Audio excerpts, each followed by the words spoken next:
Pisani Ferry nous a fait le plaisir et l'honneur de venir conclure cette journée de débat. Je ne sais pas si je dois vous présenter parce qu'on ne vous présente plus.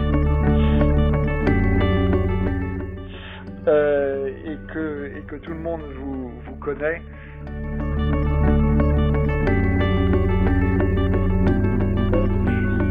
Depuis longtemps comme économiste au think tank Bruegel, au Conseil d'analyse économique, à France Stratégie. D'ailleurs, je me souviens que vous êtes venu quelques fois dans ces locaux, donc vous les connaissez, comme coordinateur du Grand Plan d'investissement, donc à tous ces titres. Vous étiez évidemment la personne ad hoc pour conclure le thème de cette journée d'études et je vous invite à nous livrer vos conclusions.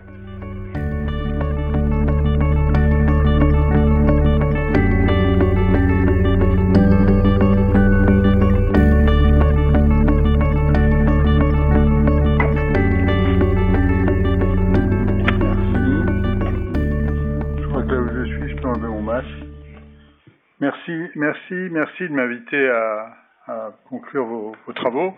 C'est toujours un exercice un peu difficile quand on n'a pas assisté à toute la journée. Vous m'avez présenté, vous avez dit un certain nombre de choses que j'ai faites. Effectivement, ça fait un moment que je traîne mes guêtres. Ce que vous n'avez pas dit, je vous en remercie, c'est que je suis président d'I4C. Donc, je suis président d'I4C, mais je considère que c'est une responsabilité non exécutive, que celui qui s'exprime au nom d'I4C, c'est Benoît Leguet, et que moi, je les aide à se développer, mais que je ne confonds pas leur expression à la mienne. C'est mieux pour tout le monde. Le sujet que vous êtes donné est un sujet très important sur lequel c'est bien de faire le point sur les avancées, sur les problèmes. Je pense que ce travail réflexif est essentiel.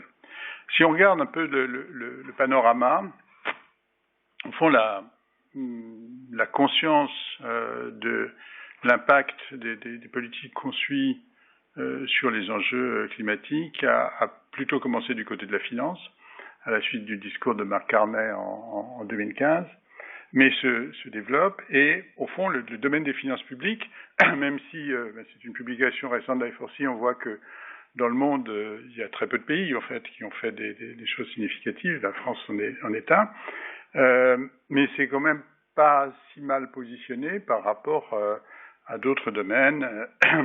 En matière d'entreprise, on est assez souvent un peu balbutiant. En matière de commerce international, on n'est vraiment pas très loin. Et j'y reviendrai en matière de macroéconomie. Il me semble qu'on a encore beaucoup de progrès à faire. Alors, le travail de défrichage, c'est important, et l'innovation méthodologique, ça a aussi un rôle d'exemplarité. Je pense qu'il ne faut jamais oublier effectivement le rôle d'exemplarité que peut avoir l'action publique par rapport à un certain nombre d'autres acteurs. Et donc, c'est très important de pouvoir faire ça. On a un chantier immense. Hein. Le chantier est immense. Je vais mentionner quelques difficultés qui me semblent non pas pour être prétentieux comme le sont facilement les économistes, mais simplement pour peut-être repérer quelques points sur lesquels il y a du travail et qui est fait, et il y a du travail qui reste à faire. On a devant nous un chantier d'une trentaine d'années au moins. Il y a un besoin considérable pour d'avancer, il y a un besoin considérable de suivi de ce qui se fait. Et les difficultés sont multiples. Alors, je commence par exemple par la question, vous venez de l'évoquer, la question de l'investissement. Qu'est-ce qu'on mesure exactement? Alors, I4C mesure effectivement ou labellise l'investissement climat. Entre ça et la mesure de l'investissement qu'il faut conduire et l'étalonnage par rapport à un certain objectif d'investissement qui doit être mené par rapport aux objectifs de décarbonation, c'est pas tout à fait la même chose. Il y a du flou méthodologique qu'on a besoin un peu de lever sur la question de savoir, au fond, une question essentielle, est-ce qu'on est sur la trajectoire? Est-ce qu'on est en dessous de la trajectoire? C'est pas exactement la même chose que de labelliser les investissements. C'est de savoir, effectivement, est-ce que ces investissements sont sur le chemin critique qu'on doit suivre. Autrement dit, le verdissement des investissements et l'effort additionnel, c'est pas la même chose. Et c'est pas facile à distinguer. Je parle de nos efforts à nous. Si on prend les travaux de la Commission européenne, on voit que c'est très difficile de s'y retrouver, en fait, dans les travaux sous-jacents au Fit for 55. Je pense qu'on manque considérablement de clarté sur la définition exacte de ce dont on parle, les indicateurs qu'on doit suivre, les mesures de suivi, tout ça est encore assez balbutiant. Je trouve, en revanche, pour prendre un exemple, je trouve que les Britanniques, et pas simplement sur ce plan, mais aussi sur le plan technique, mais aussi sur le plan de la gouvernance, sont plutôt en avance, je pense, sur nous. Je pense que la création de la Climate Change Committee, la distinction des responsabilités entre les responsabilités du gouvernement ou de l'État et les responsabilités d'expertise, la transparence très grande sur les méthodes et sur les données qu'ils font, ce sont des choses dont nous pourrions nous inspirer et il me semble qu'il y a encore là-dessus du chemin à faire. Deuxième peut-être exemple des difficultés, c'était sous-jacent à ce qui vient d'être discuté dans la table ronde, toutes les choses trappent des équilibres partiels.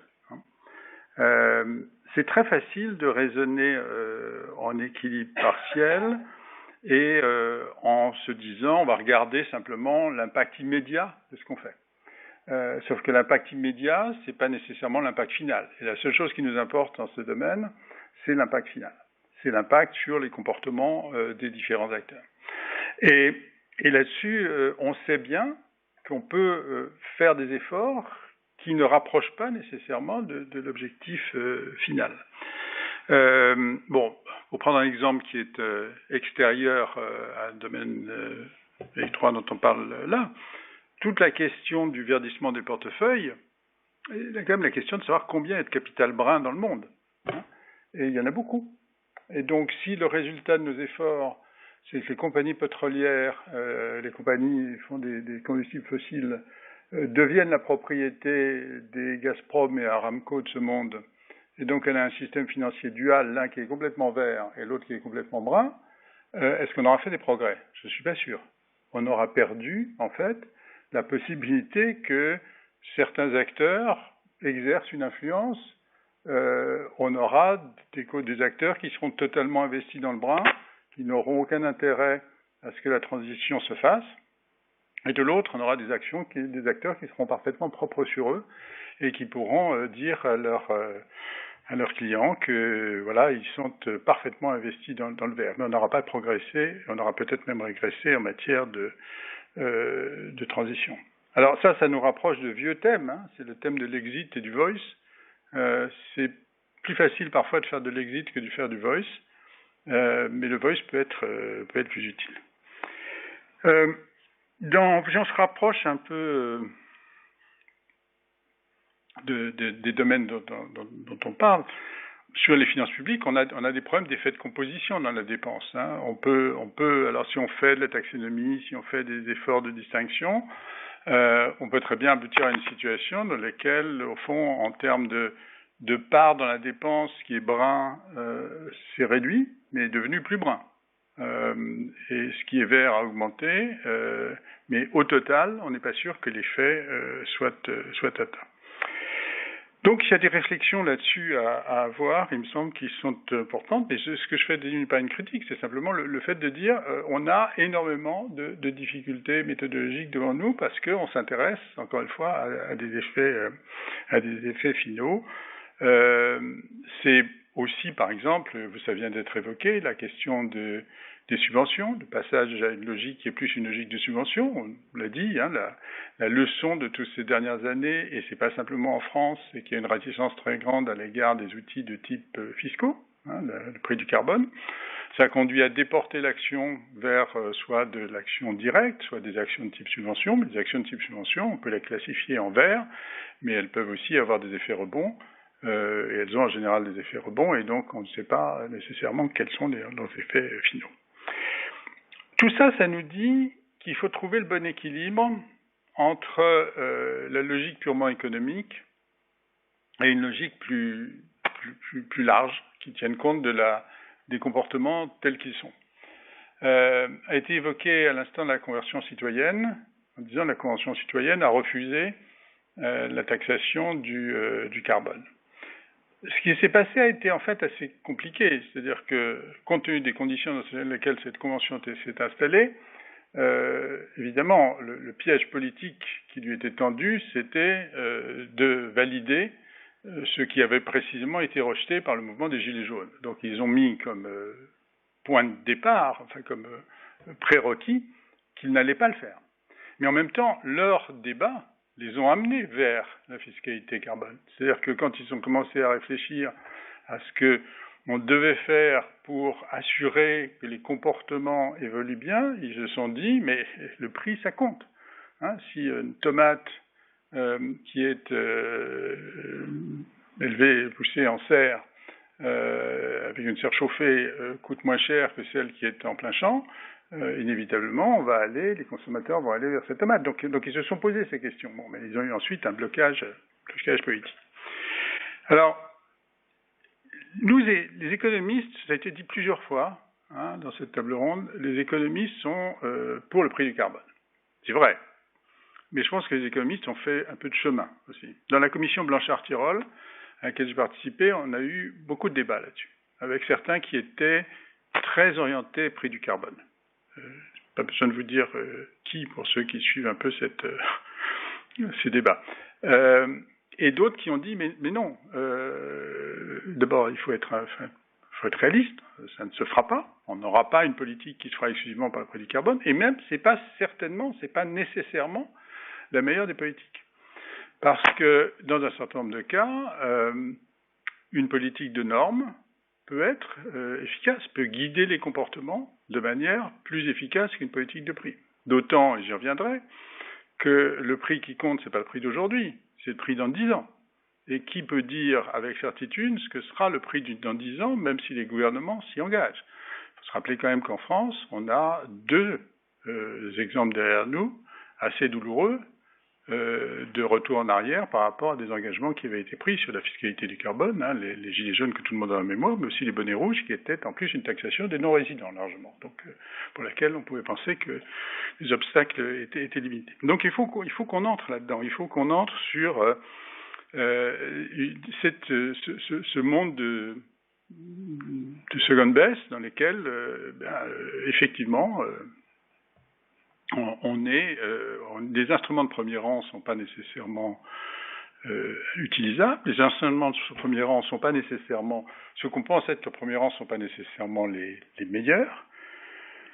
En même temps, il faut se poser la question de savoir comment on garantit la cohérence de l'action publique dans ce genre de situation. Et ça, c'est très compliqué. Alors, on a des bons outils. Le rapport Quinet est un rapport exemplaire de ce point de vue-là. Le problème, c'est que le rapport Quinet, à ma connaissance, son champ d'application n'est pas immense, si je peux le dire comme ça, sur le fait de savoir quelle est l'utilisation de la valeur tutélaire du carbone, le prix, la valeur de l'action pour le climat, son expression, quel est exactement son champ d'application dans les décisions publiques.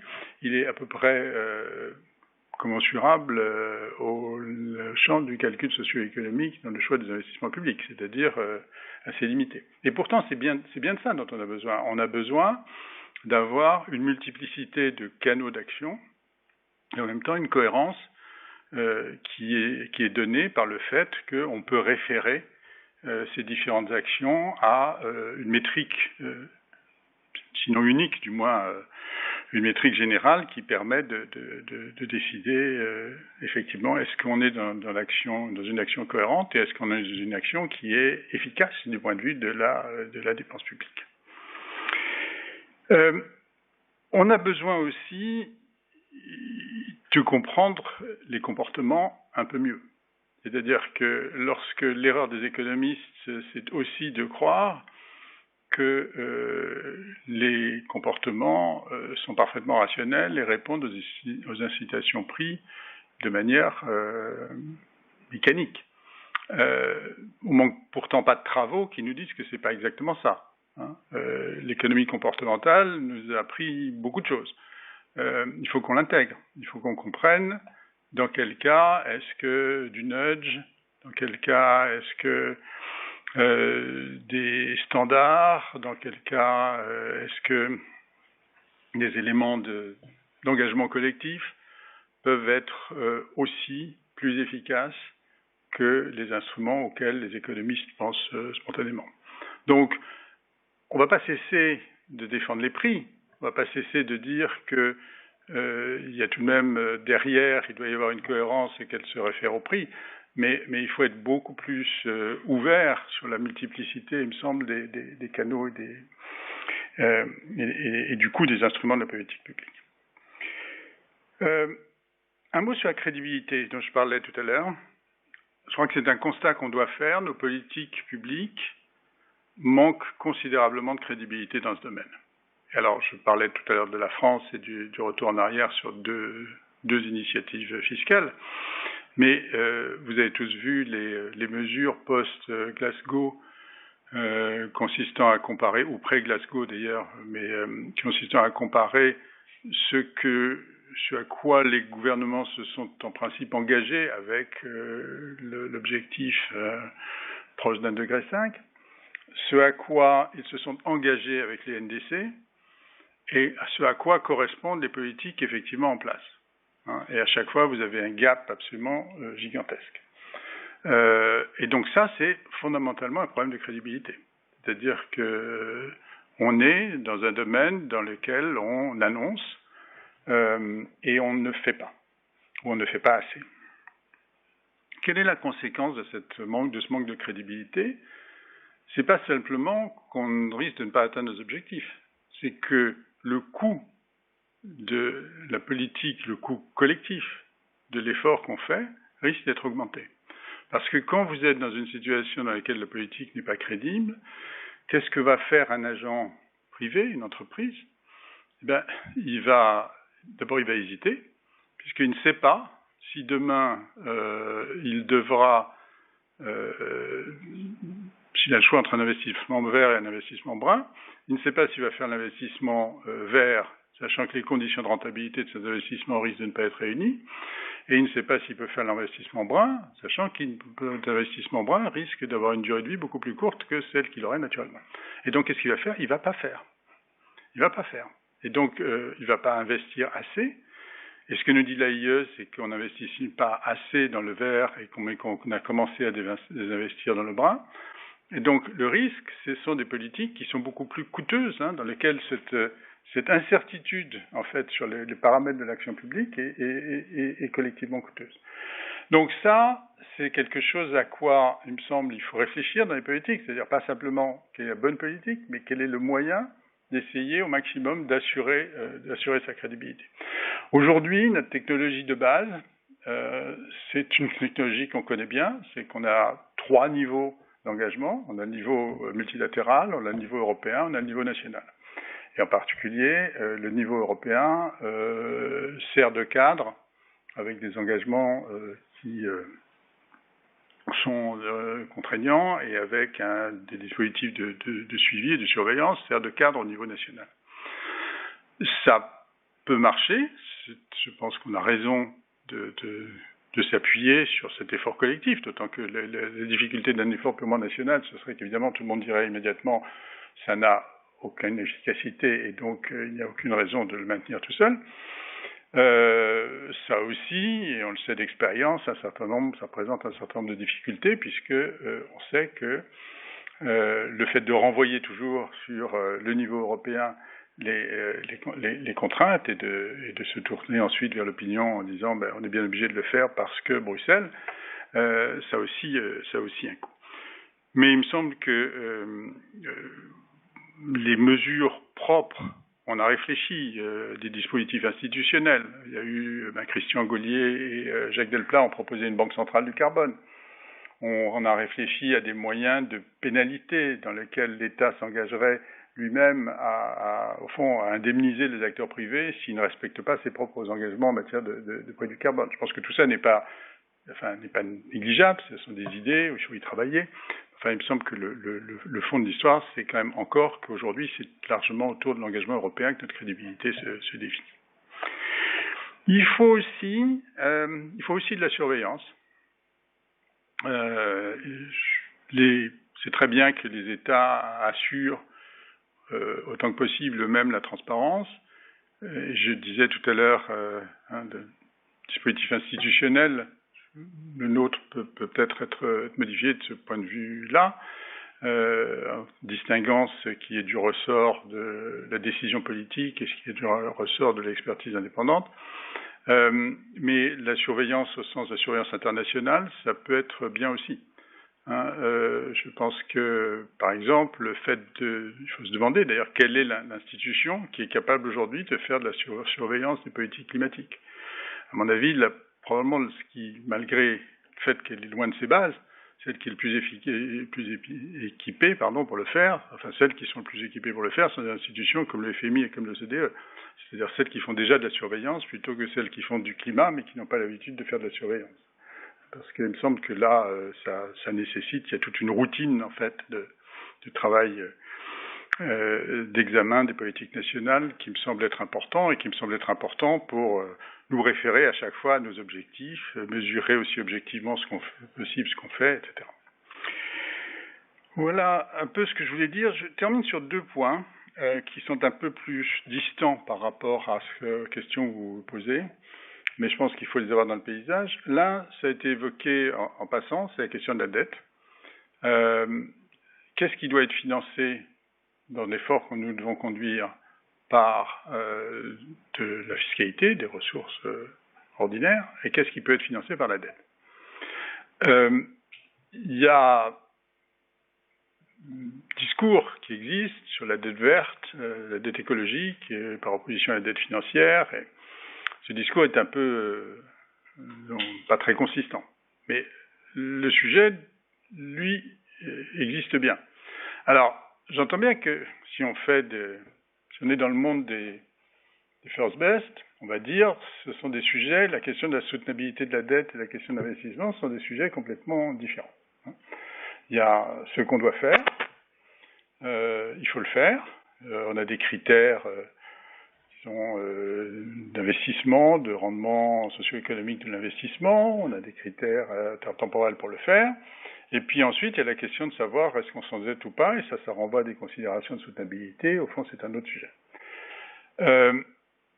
C'est vrai, tant qu'on ne bute pas sur des contraintes d'économie politique. Et si on bute sur des contraintes d'économie politique, la question devient un peu différente. C'est-à-dire la question devient, si on réfléchit à ce qui est disposé à faire la génération actuelle et qu'attendent et ce pourquoi sont disposés à payer les générations futures, il n'est pas du tout évident qu'il n'y ait pas un contrat implicite entre l'une et l'autre qui soit satisfaisant du point de vue des générations futures. C'est-à-dire quand on dit il ne faut pas le faire parce qu'on va faire payer les générations futures, oui, mais les générations futures, il ne faut pas le faire. Il ne faut pas financer par endettement parce que c'est inéquitable par rapport aux générations futures. Oui, mais est-ce que si le choix c'est celui-là, peut-être. Si le choix c'est on ne fait pas assez et on laisse les générations futures hériter d'un climat détérioré, ou bien on fait, mais on leur fait payer avec une dette financière un peu plus élevée, il n'est pas du tout évident que leur choix, ce soit nécessairement de dire on préfère avoir une dette financière réduite et une dette climatique aggravée. Donc, il me semble qu'on a besoin de rentrer là-dedans. On a besoin d'entrer dans cette discussion, peu franchement, même si elle est compliquée, même si c'est très difficile d'avoir des critères normatifs purs. Et cette question, elle vient. C'est-à-dire que si vous regardez la manière dont se préparent les discussions sur la réforme du pacte de stabilité, l'ouverture, elle est là-dessus. C'est-à-dire l'ouverture du côté allemand, compte tenu de la formation de la coalition, elle est là-dessus. Elle n'est pas sur des réformes générales, et autant quels que soient les souhaits qu'on puisse avoir, politiquement, c'est beaucoup plus facile aujourd'hui de dire on crée une ouverture pour des investissements verts que de dire on reprend le chantier des règles budgétaires européennes. Et donc il me semble que du coup, ça pose la question de savoir qu'est-ce qui est raisonnable, qu'est-ce qui est sérieux de faire dans ce domaine. Il ne s'agit pas simplement de faire une exemption verte en général, et de toute façon, il ne s'agit sûrement pas de faire une exemption verte comptable, ce qui serait absurde que de dire que telle catégorie d'investissements qui sont labellisés verts ouvrent droit à une exemption à l'égard du pacte de stabilité. Ça ne peut être que dans un cadre d'efficacité, que par rapport à des objectifs déterminés, que par rapport à une exception étroite de l'investissement vert, et que dans un cadre qui comporte des dispositifs de surveillance. Et d'ailleurs, ça nous renvoie à la postérité de l'initiative Next Generation EU, aux dispositifs qui sont mis en place dans le plan de relance dont on vient de parler, et qui pourraient éventuellement être pérennisés dans un exercice qui serait un exercice de suivi d'investissement qui ferait l'objet d'un traitement un peu particulier. Voilà, donc ça c'était sur les questions de dette. Le dernier point, c'est sur la macroéconomie, j'en ai un peu parlé, je ne vais pas m'étendre là-dessus parce que je pourrais être long et que c'est un peu loin du centre du sujet. Je pense qu'on a un énorme travail à faire sur la macroéconomie de l'action climatique. On l'a traité de manière trop inspirée par du plaidoyer, pas assez réaliste. Quand on regarde les travaux qui ont été faits, c'est pas très satisfaisant. Au fond, on a un peu vite passé sous silence le fait que, quelles que soient ses formes, un durcissement de la réglementation climatique, l'augmentation du prix du carbone, ça affecte le stock de capital existant, donc ça a des effets d'offres qui peuvent être des effets négatifs. En même temps, ça a des effets importants de déplacement entre investissement et consommation, enfin consommation et investissement. Ce qu'on a comme ordre de grandeur, globalement, c'est à peu près 2 points de PIB qui doivent être déplacés vers l'investissement. Ça veut dire une restriction du bien-être tel que le mesurent usuellement les générations courantes, même si c'est un bien-être un peu en partie illusoire, parce que il supposerait que si on ne faisait rien, le climat resterait ce qu'il est, ce qui est évidemment une hypothèse fausse. Mais c'est comme ça quand même que raisonnent les gens par rapport à l'habitude. Et donc il me semble qu'il est important de prendre en compte à la fois les effets positifs, les effets négatifs par rapport à ces critères de bien-être immédiat que peut avoir l'action climatique et de construire sur cette base une macroéconomie du climat un peu plus satisfaisante. La raison pour laquelle la question se pose maintenant, c'est qu'au fond, pendant très longtemps, on a renvoyé ça à des sujets de très long terme. C'est-à-dire on avait une économie du climat qui était une économie sur 10 ans, 20 ans, 30 ans. Et puis on avait de la macroéconomie qui était une macroéconomie sur quelques trimestres, 1 an, 2 ans, 5 ans. Et la macroéconomie classique ne prenait absolument pas en compte la question climatique. Bon, je pense qu'aujourd'hui c'est fini. Et c'est le choc qui vient de se passer, ce dont on voit que le raccourcissement brutal de l'horizon, le fait qu'on a quasiment changé de monde en l'espace de quelques trimestres, fait qu'on est obligé d'avoir une approche très différente, en fait, qui intègrent beaucoup plus cet enjeu dans des politiques et des décisions immédiates. Et ça, c'est ce qui fait. Il y avait tout à l'heure quelqu'un qui représentait le Trésor qui est parti, je crois. Mais c'est ce qui fait que le monde des ministères des Finances, le monde des banques centrales, le monde des organisations internationales a brutalement pris conscience de la nécessité de faire de cet enjeu un enjeu central, et il faut s'en féliciter, mais ça va apporter aussi son content de bouleversement dans la manière dont on fait de la macroéconomie et de la politique économique. Voilà, je vous remercie.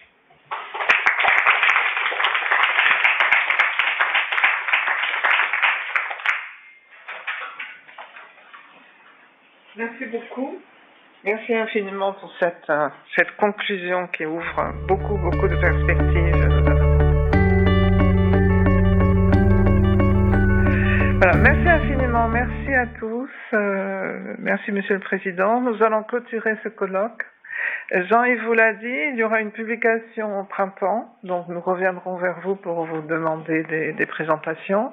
Nous allons les compléter, notamment du point de vue de la comptabilité écologique et du point de vue de l'impact et de l'évaluation dont vous avez parlé. Ça a été évoqué à plusieurs reprises ce matin. Ces dispositifs sont intéressants, encore faut-il qu'on puisse s'assurer des effets obtenus. Vous avez ouvert aussi beaucoup de pistes du côté de la macroéconomie. Nos entretiens, tout ce colloque a été enregistré, donc je remercie encore une fois la délégation qui nous a apporté ces moyens. Nous les mettrons en ligne sur le site de la revue, dont vous avez l'adresse juste devant moi, et nous poursuivrons ces travaux par des blogs, des publications et la publication que nous envisageons. Donc merci à tous pour ce colloque. Rendez-vous dans son temps et rendez-vous très vite donc sur le site en tout cas. Merci beaucoup. Merci à tous.